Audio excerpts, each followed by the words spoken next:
Alors, bien entendu, vous qui êtes derrière votre écran, vous pouvez légitimement vous poser la question. Qu'est-ce qu'un général prussien du début du 19e siècle peut m'apprendre sur les enjeux de mon temps? Qu'est-ce qu'il dirait sur les drones? Qu'est-ce qu'il a dit sur les missiles de croisière? Dans Vom Kriege, après tout, il n'y a pas trace de cyberdéfense, c'est certain. Posée de cette manière, anachronique, eh bien la question occulte un point fondamental. La valeur de Clausewitz, ce n'est pas sa réflexion sur les procédés techniques ou tactiques dans la guerre. C'est, tout au contraire, l'éclairage éternellement jeune qu'il nous offre sur l'équilibre au cœur des principes qui gouvernent la guerre en tant qu'acte politique. Prenons un exemple concret. La campagne d'Afghanistan en 2001 jusqu'en 2014. Clausewitz nous offre 3 outils pour la relire.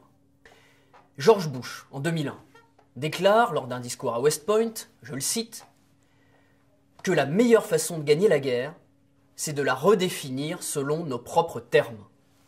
Ce qui veut dire, à ce moment-là, suivant les préceptes de ce qu'on appelle la RMA, la révolution dans les affaires militaires, eh bien, il veut dire qu'il suffit de compter sur la supériorité technologique et informationnelle évidente des États-Unis pour imposer une solution. Et ceci est proclamé à la veille de l'opération Enduring Freedom, et c'est une première erreur majeure. Dire qu'un acteur peut redéfinir la guerre selon ses propres termes, eh bien ça n'a aucun sens, car cette guerre, elle est gouvernée par l'action réciproque, principe clausewitzien. La guerre, c'est la collision, et c'est toujours la collision, de 2 forces vives. Ce n'est pas l'action d'une force vive sur une masse morte, c'est la collision de 2 forces vives qui va produire de la friction.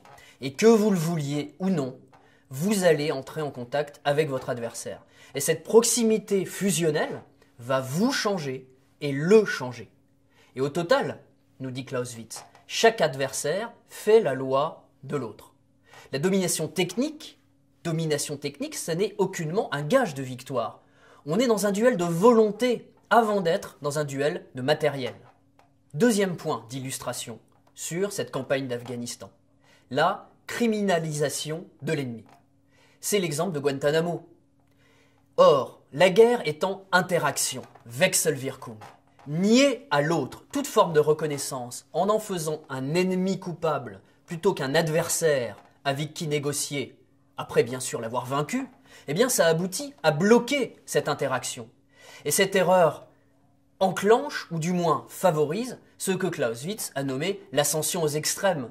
La guerre, bloquée dans son processus interactionnel, devient totale, ou tend à devenir totale. Et finalement, l'espoir d'une solution politique s'éloigne d'autant.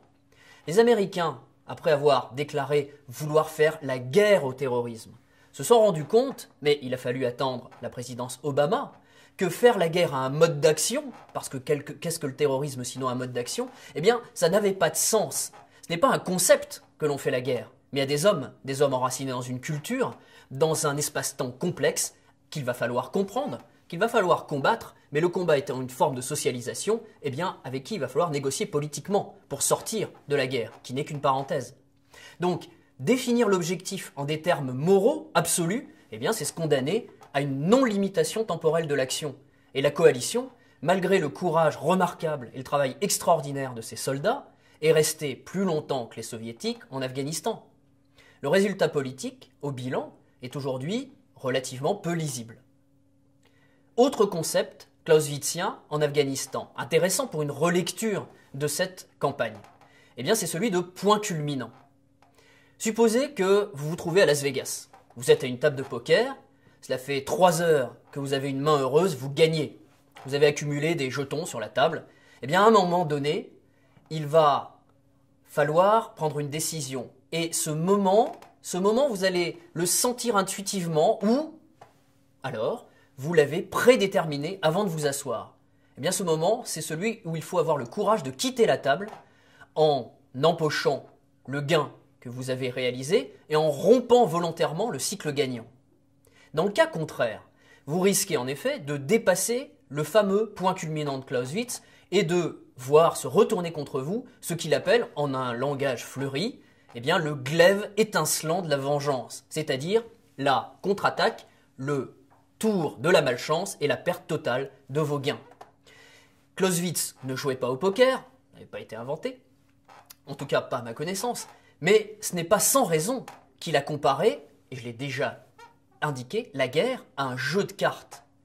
Où était le point culminant en Afghanistan? Kaboul est tombé en 2001 à la suite d'une campagne brillante qui a associé les effets de l'arme aérienne et une campagne éclair avec des éléments de force spéciale et l'aide à l'Alliance du Nord sur le terrain. C'est une victoire à ce moment-là, une victoire partielle mais significative, qui peut donc être proclamée. Or, décision a été prise, après la chute de Kaboul, de demeurer sur place en promouvant une transformation démocratique du pays, sans limite temporelle de l'action.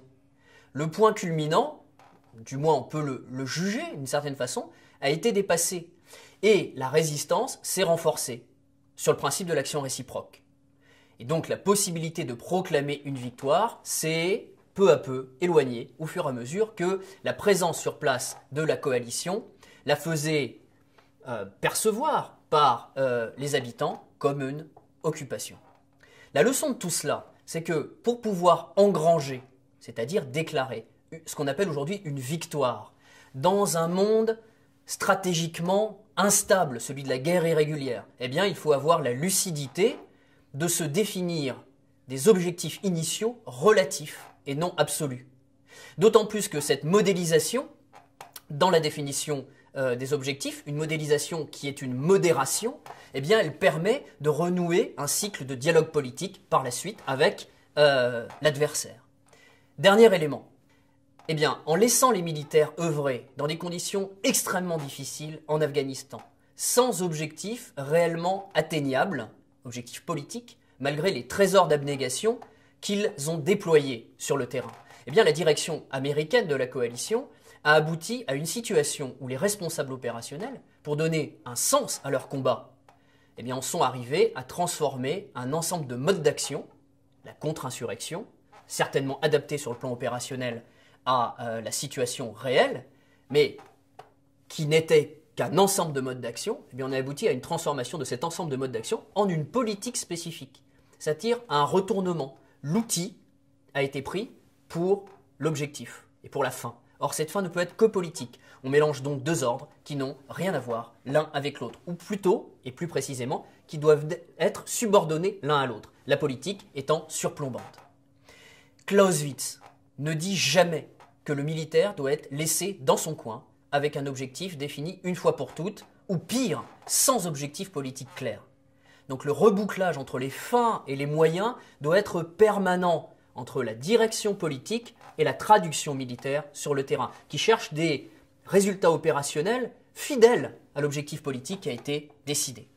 Et dans le cas contraire, eh bien le jeu n'en vaut plus la chandelle. La proportion est rompue entre les moyens et le but. Pour prendre conscience de ce retournement, largement imputable aux politiques, ce qui s'est passé en Afghanistan, je vous conseille de lire un livre qui s'intitule War from the Ground Up d'Emile Simpson, qui retrace en s'appuyant sur Clausewitz ce retournement et cette histoire assez tragique de la campagne d'Afghanistan sur le plan politique. Point culminant. Action réciproque, ascension aux extrêmes. Voilà donc des catégories d'interprétation propres à Clausewitz qui s'appliquent à toute dialectique conflictuelle finalement, y compris en dehors de la sphère militaire. De la table de poker à la négociation commerciale, en passant par la stratégie d'entreprise, la stratégie nucléaire ou la stratégie spatiale. Bon, bien entendu, il ne faut pas confondre les critères. La guerre, en tant qu'opposition sanglante, garde sa spécificité. Et les militaires, ils gardent leur rôle non substituable de conseiller du décideur pour les affaires opérationnelles à finalité politique. Eh bien, il reste que Clausewitz est bien transposable à un grand nombre de pans de l'activité humaine dès lors que celle-ci est définie par ce principe fondamental qui est l'interaction. Et cela confère à sa pensée une utilité manifeste. En conclusion de ce très rapide, trop rapide balayage, très synthétique de cette question de savoir si la stratégie est un art ou une science, eh bien on voit finalement que de Sun Tzu à Clausewitz et au-delà de la philosophie de la guerre du Prussien, eh bien finalement on arrive à une définition de la guerre qui révèle la nature profonde et ambivalente de la stratégie. Cette stratégie se découvre comme l'articulation du politique et du militaire qui permet d'équilibrer les fins et les moyens. La stratégie est donc à la fois une pratique, c'est un art, et une spéculation théorique, c'est une science. La meilleure définition de la stratégie qui a été proposée, eh bien, c'est sans doute celle du général français André Beaufre. La stratégie, c'est l'art de la dialectique des volontés, utilisant la force pour régler leurs conflits. Politique, souveraineté, force, volonté, sécurité, voilà les éléments qu'interrogent et qu'interrogeront éternellement les stratèges et les stratégistes dans l'espoir d'éclairer cette dialectique.